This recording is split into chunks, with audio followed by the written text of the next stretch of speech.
آج کی میری گفتگو کا موضوع ذوالحج کے پہلے 10 ایام کی فضیلت ہے۔ اگر اسے ایک جملے میں سمیٹیں تو عشرہ ذی الحجہ کے پہلے، یعنی عشرہ تو اس سے مراد ظاہر ہے 10 ہوا، عشرہ ذی الحجہ کے فضائل۔ اس حوالے سے یہ موضوع منتخب کرنے کا مقصد آپ سب کو آگاہی دینا ہے، چونکہ آج 28 ذی القعدہ ہے اور کل 29 ذی القعدہ، اور اس کے بعد ظاہر ہے چاند طلوع ہونے کی صورت میں پہلی ذی الحجہ اس کا آغاز ہو جائے گا۔ آپ جتنے بھی احباب ہیں، میرا جو موضوع ہوتا ہے یہ کوئی اپنی تعریف نہیں کر رہا، بلکہ ایک جو دل کے اندر درد ہے وہ اصلاح والا درد ہے۔ یہ نہیں کہ بس شعر سنائے سبحان اللہ لی اور جناب چلتے بنے۔ یہاں پر ہر موضوع، ہر دن، ہر جمعے کا جو موضوع ہوتا ہے اس کے لیے الحمدللہ باقاعدہ تیاری کرتا ہوں۔ آپ سب کے لیے مختلف کتابوں سے ہیرے چن کر لاتا ہوں، اور یہ موتی آپ کے سامنے بکھیرنے کا مقصد یہ ہوتا ہے کہ یہ ضائع نہ ہو، بلکہ آپ سب انہیں سمیٹ لیں۔ یہ دین اسلام کے موتی ہیں، یہ وہ موتی ہیں جو ہمارے نبی نے ہمیں عطا فرمائے ہیں۔ حضرات محترم، 4 مہینے مقدس مہینے ہیں جنہیں قمری مہینے یعنی چاند والے مہینے کہا جاتا ہے، جس کا ذکر قرآن مجید میں ہے۔ اللہ تبارک و تعالی ارشاد فرماتا ہے، ان عدۃ الشہور عند اللہ 12 شہرا فی کتاب اللہ یوم خلق السماوات والارض منها 4 حرم۔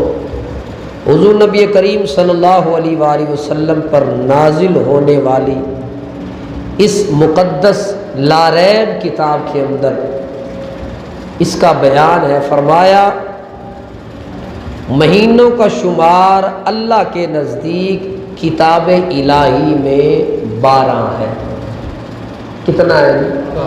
12 مہینے اللہ تعالیٰ نے فرمایا منہا 4 حرم، ان میں سے 4 مہینے حرمت والے ہیں، محترم ہیں۔ کتنے مہینے؟ قرآن مجید میں اس حوالے سے اس کی تفصیل تو نہیں ہے، لیکن قرآن کی تفسیر میرے نبی صلی اللہ علیہ وآلہ وسلم نے فرمائی۔ بخاری شریف کی حدیث پاک ہے، حضور علیہ الصلوۃ والسلام نے فرمایا السنۃ 12 شہرا، فرمایا سال 12 مہینوں پر مشتمل ہے۔ کتنے مہینوں پر؟ ان میں سے 4 مہینے، منہا 4 حرم، ان میں سے 4 مہینے محترم ہیں، 3 متوالیات، 3 مہینے مسلسل ہیں۔ اور پھر فرمایا وہ مسلسل مہینے کون سے ہیں؟ ذوالقعدۃ وذوالحجۃ والمحرم ورجب۔ فرمایا 3 مہینے مسلسل ہیں، ذی القعدہ، ذی الحج، اور اس کے بعد کون سا ہے؟ محرم۔ یہ 3 مہینے مسلسل، اور پھر فرمایا 4تھا مہینہ رجب کا مہینہ۔ تو کتنے مہینے محترم ہوئے؟ بولیے کتنے؟ 4 مہینے۔ آج کی جو گفتگو ہے وہ ذوالحجہ کے جو پہلے 10 دن ہیں ان کی حرمت کے حوالے سے، اس لیے کہ ہر سال یہ مہینہ آتا ہے اور ہم ہر سال غفلت کے اندر اسے گزار دیتے ہیں اور عام دنوں کی طرح اسے شمار کرتے ہیں، حالانکہ جتنی احادیث ان ایام کے حوالے سے، ان ایام کی عظمت کو بیان کرنے کے حوالے سے حضور نبی کریم صلی اللہ علیہ وآلہ وسلم نے ارشاد فرمائی ہے، اگر کوئی بھی مسلمان سن لے تو خدا کی قسم ان 10 دنوں کو ضائع ہی نہ کرے۔ سب سے پہلا جو پوائنٹ ہے، جو نقطہ ہے، وہ یہ ہے کہ ذو الحجہ کو ذو الحجہ کیوں کہا جاتا ہے؟ چونکہ اس میں حج ادا ہوتا ہے، ذو الحجہ میں حج ادا ہوتا ہے، اس لیے اس مہینے کو حج والا مہینہ کہا جاتا ہے۔ نال تسی سبحان اللہ بھی کہنا ہے، خاموشی نال نہیں بہنا، انشاءاللہ ایک ماحول بنیا رہے گا، میں ماحول بھی بناواں گا، لیکن اس سے پہلے یہ ساری باتیں آپ سب کے لیے جاننا سننا ضروری ہے تاکہ ایک بنیاد بن جائے۔ ذو الحجہ کو ذو الحجہ اس لیے کہا جاتا ہے کیونکہ اس میں حج ادا کیا جاتا ہے، اس لیے اس کو کیا کہا جاتا ہے؟ یہ ہے ذی الحجہ۔ اور دوسرا، یہ حرمت والا کیوں ہے؟ اس کی حرمت کیوں بیان کی گئی؟ اس کی عظمت کیوں بیان کی گئی؟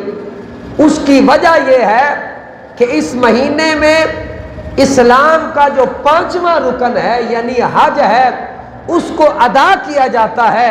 اس حج کی برکتوں اور عظمتوں کی وجہ سے اس مہینے کو محترم بنا دیا گیا ہے۔ اب قرآن مجید میں بھی اس کا ذکر ہے، یہ جو 10 راتیں میں عرض کر رہا ہوں، سورہ فجر اس کی پہلی 2 آیات، اللہ تبارک و تعالی نے فرمایا والفجر ولیال عشر، مجھے قسم ہے فجر کی اور 10 راتوں کی قسم ہے۔ حضرت سیدنا عبداللہ ابن عباس رضی اللہ تعالیٰ عنہما فرماتے ہیں کہ یہاں پر جن 10 راتوں کی قسم اٹھائی گئی ہے وہ کوئی اور 10 راتیں نہیں ہیں، وہ ذو الحجہ کی پہلے عشرے کی 10 راتیں ہیں۔ اور قسم اٹھانا اس بات پہ دلالت کرتا ہے کہ اللہ تبارک و تعالی قسم ایسے نہیں اٹھاتا، کسی چیز کی عظمت اور شان کو ظاہر کرنے کے لیے قسم اٹھاتا ہے۔ اللہ کا قسم اٹھانا اس بات پہ دلالت کر رہا ہے کہ لوگوں، ذو الحجہ کی جو پہلی 10 راتیں ہیں وہ عام راتیں نہیں بلکہ بڑی عظمت والی راتیں ہیں۔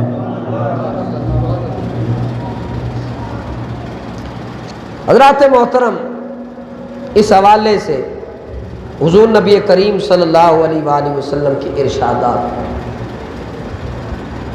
تُسے ان اپنی طبیعت دسنی بور تے نہیں ہو رہے؟ سبحان اللہ، سبحان اللہ کہو نا ذرا بلند آواز میں۔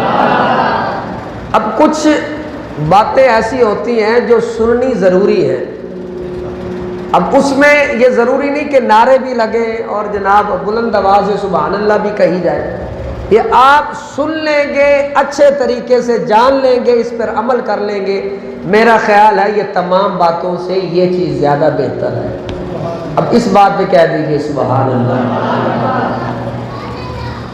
حضرت سیدنا عبداللہ ابن عمر رضی اللہ تعالیٰ عنہما آپ سے مروی ہے، رسالت مآب صلی اللہ علیہ وآلہ وسلم نے ارشاد فرمایا ما من ایام اعظم عند اللہ ولا احب الیہ من العمل فیہن من هذه الایام العشر، فرمایا یہ جو 10 دن ہیں اس مہینے کے یعنی ذو الحجہ کے 10 مہینے ہیں، اللہ تبارک و تعالی ان میں کوئی بھی کام ہے، نیک کام ہے جو بھی بندہ کرتا ہے، فرمایا باقی جتنے بھی سال کے مہینے ہیں وہ ایک طرف ہیں اور یہ 10 دن ایک طرف ہیں۔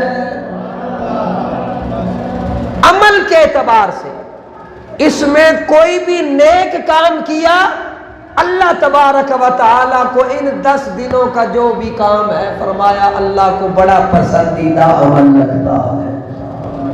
اور پھر فرمایا یہ جو ایام ہیں، یہ جو 10 ایام ہیں، اللہ کے ہاں بہت بڑا درجہ رکھتے ہیں، بہت بڑا، بولیے، بہت بڑا درجہ اور مقام رکھتے ہیں۔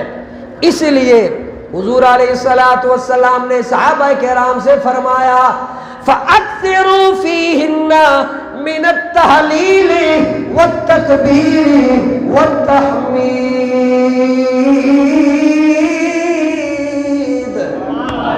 اے میرے صحابہ، ان ایام کے اندر 3 کام کثرت سے کرو۔ کتنے کام؟ اب یہ سن لینے اچھا طریقے سے، 3 کام کثرت سے کرو۔ وہ 3 کام کون سے ہیں؟ لا الہ الا اللہ، تحلیل۔ تحلیل کا مطلب اللہ کی کبریائی، اللہ کی وحدانیت بیان کرنا۔ اور یہ جو لا الہ الا اللہ، اس میں اللہ کی وحدانیت بیان ہوتی ہے۔ اب جتنے بھی ایسے کلمات ہیں کہ جن میں اللہ کی وحدانیت بیان ہو رہی ہے، اس کا ایک ہونا بیان ہو رہا ہے، یہ سارے جملے اس تحلیل کے تحت آ جائیں گے۔ اب یہ ضروری نہیں کہ بندہ صرف لا الہ الا اللہ کہہ دے، اور بھی کلمات حضور علیہ الصلوۃ والسلام نے سکھائے۔ فرمایا لا الہ الا اللہ وحدہ لا شریک لہ لہ الملک ولہ الحمد وہو علی کل شیء قدیر۔ یہ بھی آپ پڑھ سکتے ہیں، یہ بھی پڑھ سکتے ہیں اشہد ان لا الہ الا اللہ وحدہ لا شریک لہ واشہد ان محمدا عبدہ ورسولہ۔ یہ بھی پڑھ سکتے ہیں لا الہ الا اللہ محمد رسول اللہ۔ یہ سارے کلمات تحلیل کے تحت آئیں گے۔ دوسرا فرمایا، دوسرا کلمہ والتکبیر، اللہ اکبر بیان کرنا۔ صحابہ کرام بازاروں میں جا کر ان ایام میں بلند آواز سے اللہ اکبر کی صدائیں لگایا کرتے تھے۔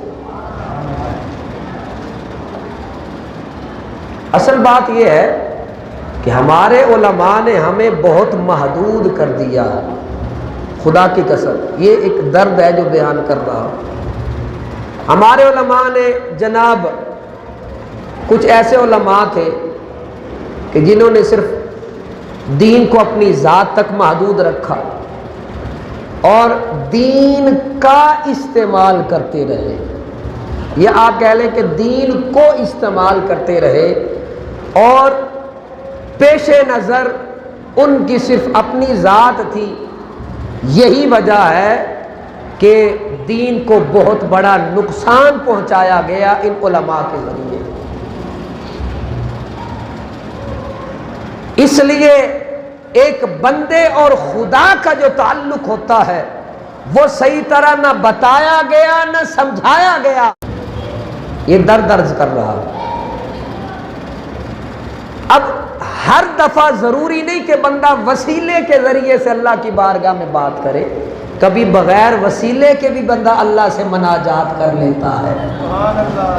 حضرت موسیٰ علیہ السلام کا ایک امتی تھا نا، تو وہ اپنی محبت کا اظہار اللہ سے کر رہا تھا، یا اللہ اگر تو میرے کول ہوئے میں تیرے نال انج کرا، محبت والا اظہار، ہاں جی، تیرے بال بناؤں، مختلف الفاظ، تیرے ساتھ یہ کروں وہ کروں۔ حضرت موسیٰ علیہ السلام نے جب سنا نا، کہا اوے یہ کیا باتیں کر رہا ہے، اللہ تعالیٰ ان تمام باتوں سے پاک ہے، تو نے اللہ کی بارگاہ میں گستاخی کی۔ وہ بیچارہ ڈر گیا، پتہ نہیں تھا، سہم گیا۔ اللہ کی بارگاہ میں جب اللہ کے نبی پہنچے تو اللہ نے فرمایا تو نے میرے بندے کو ناراض کر دیا ہے، ڈرا دیا ہے۔ وہ جس محبت میں، جس کیفیت میں باتیں کر رہا تھا، مجھے اپنے بندے پر بڑا پیار آ رہا تھا۔ تو کیا خیال ہے، کبھی کبھی ڈائریکٹ اللہ سے بھی مناجات کر لینی چاہیے۔ اللہ تبارک و تعالی فرماتا ہے کہ وَإِذَا سَأَلَكَ عِبَادِي عَنِّي فَإِنِّي قَرِيبٌ، جب میرا بندہ مجھ سے مانگتا ہے انی فانی قریب، تو میں تو اس کے بڑا قریب ہوں، اجیب دعوت الداعی اذا دعانی، فرمایا دعا کرنے والا جب بھی مجھے پکارتا ہے، فرمایا میں اس کی پکار کو سنتا بھی ہوں، اس کی پکار پر وہ جو مانگ رہا ہوتا ہے اسے وہ عطا بھی کر دیتا ہے۔ اس لیے اللہ اکبر کی صدائیں لگاؤ، ایک دفعہ بلند آواز سے کہو اللہ اکبر، پھر کہیے اللہ اکبر۔ اب یہ وہ کلمات ہیں جو صحابہ کرام رضوان اللہ علیہم اجمعین بازاروں کے اندر جا کر بلند آواز سے کہتے تھے۔ اور یہ جو تکبیر ہم کہتے ہیں نا ان ایام کے اندر، ذی الحجہ کے ایام کے اندر، اللہ اکبر لا الہ الا اللہ واللہ اکبر وللہ الحمد، جبریل امین نے جب کہا اللہ اکبر تو حضرت ابراہیم خلیل اللہ علیہ السلام نے جبریل امین کو دیکھ کر آگے سے کہا لا الہ الا اللہ واللہ اکبر۔ حضرت اسماعیل علیہ السلام نے جب سنا تو آپ نے آگے سے کہا وَلِلَّهِ الْحَمْدُ۔ یہ کتنے خوبصورت کلمات ہیں۔ تو اس لیے ان ایام کے اندر ان کلمات کی کثرت کرو، والتحمید، اللہ کی حمد بیان کرو، الحمدللہ، یہ اللہ کی حمد ہے۔ اس کے علاوہ اور بھی جتنے کلمات کہ جس سے اللہ کی تعریف ہو رہی ہو وہ کلمات کہیں۔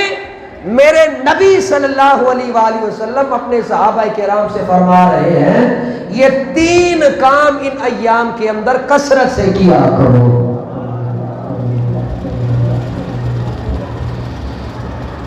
حضور علیہ السلام کے صحابہ کرام سے جب حضور نے فرمایا نا کہ کوئی بھی نیک عمل ان ایام کے اندر جو کیا جاتا ہے اللہ کے ہاں بڑا محبوب ہے، تو حضور علیہ السلام کی بارگاہ میں صحابہ کرام نے عرض کی یا رسول اللہ کی راہ میں جہاد کیا اس کا بھی درجہ کم پڑ جاتا ہے اور ان ایام کے اندر کیے گئے عمل اللہ کی بارگاہ میں بڑے محبوب بن جاتے ہیں؟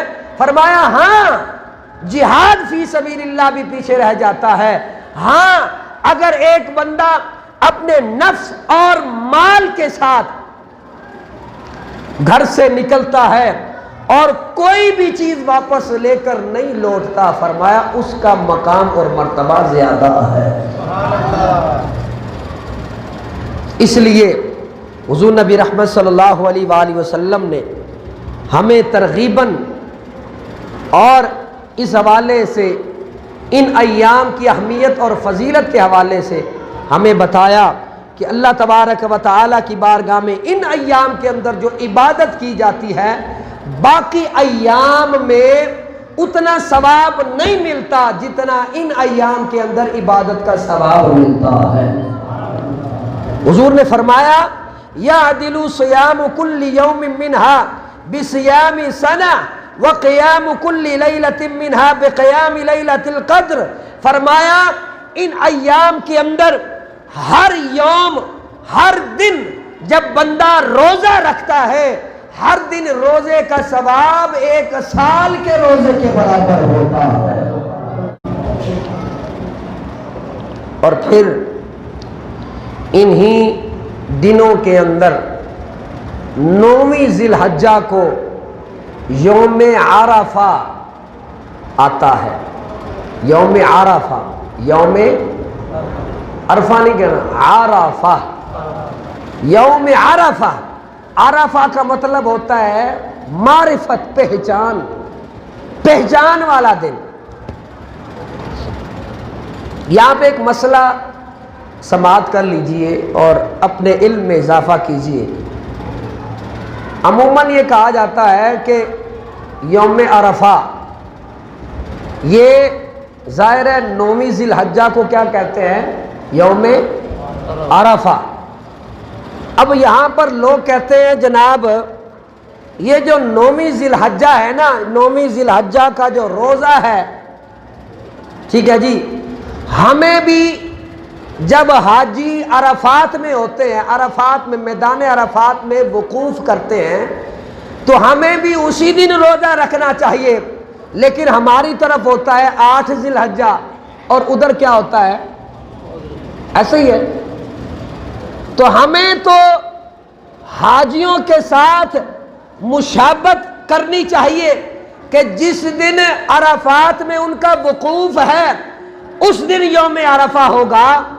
تو علماء نے فرمایا ہے کہ ضروری نہیں کہ حاجیوں کے وقوف عرفہ کی وجہ سے، عرفات کی وجہ سے اس کو یوم عرفہ کہا جاتا ہے۔ فرمایا 2 اور وجہ ہیں کہ جس کی وجہ سے اس دن کو یوم عرفہ کہا جاتا ہے۔ وہ کون سی ہے؟ حضرت سیدنا ابراہیم علیہ السلام کو 8ویں ذی الحجہ کو خواب آیا، آپ اپنے بیٹے حضرت اسماعیل علیہ السلام کو اللہ کی راہ میں ذبح فرما رہے ہیں۔ 8ویں ذی الحجہ کو خواب آیا، آپ نے اس خواب کو محض خام خیال سمجھا، لیکن 9ویں ذی الحجہ کو دوبارہ یہی خواب آیا، تب جا کے آپ کو یہ یقین ہو گیا کہ یہ خواب محض خام خیال نہیں ہے، بلکہ یہ خواب اللہ تبارک و تعالی کی طرف سے آیا ہے۔ آپ کو اس بات پہ یقین ہو گیا اور معرفت حاصل ہو گئی، اس لیے 9ویں ذی الحجہ کو یوم عرفہ کہا جاتا ہے۔ دوسری وجہ یوم عرفہ کو یوم عرفہ اس لیے کہا جاتا ہے کہ 9ویں ذی الحجہ کو حضرت جبریل امین حضور علیہ السلام بلکہ حضرت ابراہیم علیہ السلام کی بارگاہ میں حاضر ہوئے اور آپ کو حج کے مناسک سکھائے، حج کا طریقہ بتایا کہ کس طرح سے حج کیا جائے گا۔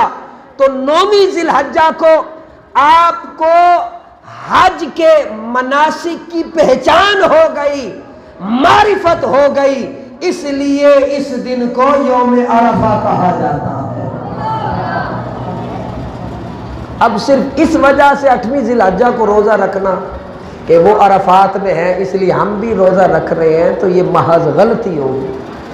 ہمارے ہاں جو یوم عرفہ عموماً آتا ہے، سعودی عرب والے ہم سے 1 دن آگے ہوتے ہیں اور ہم 1 دن پیچھے ہوتے ہیں، لہذا ہمارا یوم عرفہ 9ویں کو ہی ہوگا۔ ہم نے اگر روزہ رکھنا ہے تو 9ویں کا رکھنا ہے۔ سمجھ لگ گئی بات کی؟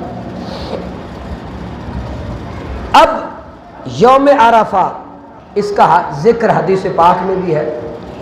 حضرت سیدنا عمر بن خطاب رضی اللہ تعالیٰ عنہ، آپ اس حدیث پاک کے راوی ہیں، فرماتے ہیں کہ ایک یہودی آپ کی بارگاہ میں آیا، کہنے لگا اے امیر المؤمنین، تمہاری کتاب میں ایک ایسی آیت ہے جسے تم پڑھتے ہو، اگر ہم یہودیوں پر وہ آیت اترتی تو جس دن اترتی ہمارے لیے وہ دن عید کا دن ہوتا۔ تمہاری کتاب میں ایک ایسی آیت ہے، اگر وہ آیت ہم پر اترتی ہم اس دن خوشیاں مناتے، عید مناتے۔ آپ نے فرمایا وہ کون سی آیت ہے؟ کہنے لگا اللہ تبارک و تعالی نے قرآن مجید میں ارشاد فرمایا اليوم اکملت لکم دینکم واتممت علیکم نعمتی ورضیت لکم الاسلام دینا۔ اے نبی صلی اللہ علیہ وآلہ وسلم، آج کے دن میں نے تمہارے لیے تمہارا دین مکمل کر دیا۔ تو جس دن کوئی چیز مکمل ہو جائے وہ دن کون سا ہوتا ہے؟ عید کا دن ہوتا ہے۔ یہودی کہنے لگا ہم اس دن عید مناتے۔ فرمایا، آپ نے فرمایا حضرت سیدنا عمر بن خطاب رضی اللہ تعالیٰ عنہ آپ نے فرمایا میں اس دن کو بھی جانتا ہوں اور اس جگہ کو بھی جانتا ہوں. فرمایا دن جمعے کا تھا اور جو جگہ تھی فرمایا وہ عرفات کا میدان تھا. دوسری حدیث میں یہ ملتا ہے کہ آپ نے فرمایا فَإِنَّهَا نَزَلَتْ فِي يَوْمِ عِيدَيْنِ، فرمایا یہ 2 عیدوں کے دن آیت نازل ہوئی ہے. وہ 2 دن عید والے دن کون سے ہیں؟ فرمایا ایک دن جمعے کا دن ہے اور دوسرا دن یوم عرفہ ہے. تو اس لیے الحمدللہ ہم اس بات پہ کیسے نادم ہو سکتے ہیں؟ ہم بھی الحمدللہ عید مناتے ہیں. پکاریے سبحان اللہ.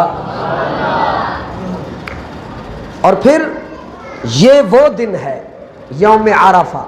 میں نے پہلے عرض کیا کہ عشرہ ذی الحجہ کا ہر دن برکتوں والا ہے.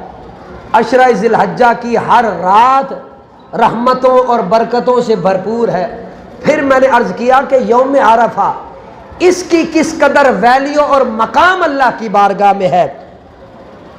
صحیح مسلم میں حدیث پاک ہے، میرے نبی صلی اللہ علیہ وآلہ وسلم نے فرمایا ما من یوم اکثر من ان یعتق اللہ فیہ عبدا من النار من یوم عرفہ وانہ لیدنی ثم یباہی بہم الملائکہ.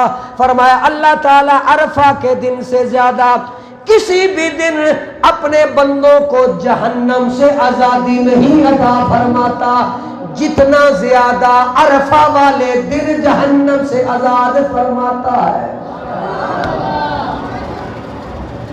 جہنم سے آزادی مل رہی ہے کس دن؟ یوم عرفہ کو. اور پھر فرمایا وَإِنَّهُ لَيَدْنُو،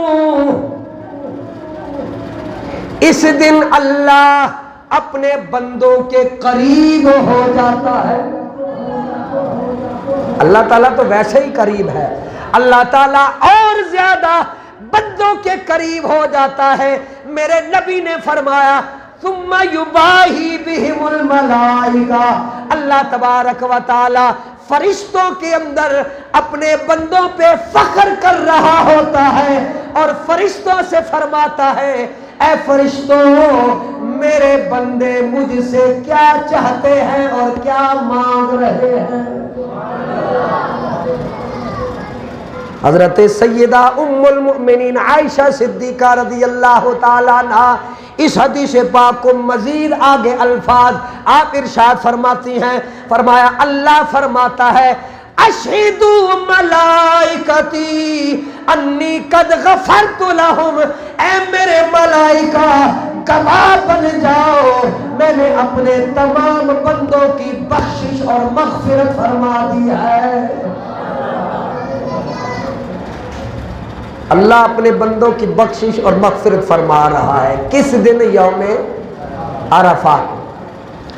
اس لیے حضور نبی کریم صلی اللہ علیہ وآلہ وسلم نے اس دن کا جو روزہ ہوتا ہے اس کی فضیلت بیان کرتے ہوئے فرمایا کہ یہ اس دن کا جو روزہ ہے میں اللہ کی بارگاہ میں امید رکھتا ہوں کہ اس دن کے روزے کی وجہ سے 1 سال پہلے کے گناہ اور 1 سال کے جو آنے والا سال ہے فرمایا اس کے بے گناہ اللہ تبارک و تعالی معاف فرما دیتا ہے. ایک دن کا جو روزہ بندہ رکھے گا یوم عرفہ کا، ایک سال گزرا ہوا جو ہے اور 1 سال جو آنے والا سال ہے اس کے گناہ اللہ تبارک و تعالی معاف فرما رہا ہے صرف ایک دن کے روزے رکھنے کی وجہ سے. اور پھر ایک چیز ذہن میں رکھیں کہ یوم عرفہ کا روزہ حاجیوں کے لیے نہیں ہے بلکہ عام مسلمانوں کے لیے ہے، کیونکہ حاجی تو روزہ نہیں رکھتے. 9 ذی الحجہ وقوف عرفات ہوتا ہے اور عرفات کے میدان میں جب اللہ کے بندے اللہ کی بارگاہ میں حاضر ہوتے ہیں اور یہ تکبیر تکبیر بلند کر رہے ہوتے ہیں، اللہ اکبر لا الہ الا اللہ واللہ اکبر وللہ الحمد۔ جب اللہ اپنے بندوں کو دیکھتا ہے تو اللہ اپنے بندوں پر فخر کر رہا ہوتا ہے۔ اللہ اکبر۔ اور پھر انہی ایام کے اندر ایک دن قربانی والا دن ہے۔ کون سا دن ہے؟ ہاں جی، 10 ذی الحجہ۔ اب 10 ذی الحجہ میں جو ہم سنت ابراہیمی ادا کرتے ہیں اس کی بھی بڑی فضیلت ہے۔ حضور علیہ الصلوۃ والسلام نے فرمایا کہ اللہ تبارک و تعالی کے ہاں جو بڑے دن ہیں ان بڑے دنوں میں سے 2 دن، ایک قربانی کا دن ہے یوم النحری، ثم یوم القر، فرمایا ایک قربانی کا دن ہے اور ایک قربانی کے بعد والا دن ہے۔ اللہ کے ہاں اس کا بھی بڑا جو ہے وہ مقام اور مرتبہ ہے۔ تو ہم نے تو اللہ کی بارگاہ سے رحمت مانگنی ہے، تو یہ بہانے ہوتے ہیں۔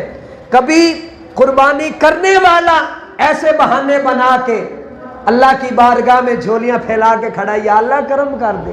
سبحان اللہ۔ تو یہ ضروری نہیں کہ صرف قربانی کرنے والا یہ کام کرے، جن نے قربانی نہیں بھی کرنی وہ بھی اللہ دی بارگاہ جھولی پھیلا دے۔ وہ تے کریم ذات ہوئی نا، آکھو سبحان اللہ۔ انہیں تے کرم کرنا ہے اپنے بندیاں تے، وہ پھر نیتاں ویکھدا ہے کہ میرا بندہ کس لحاظ نال کیڑی نیت لے کے میری بارگاہ دے اندر کھلوتا ہے، وہ کریم کرم فرما دیتا ہے۔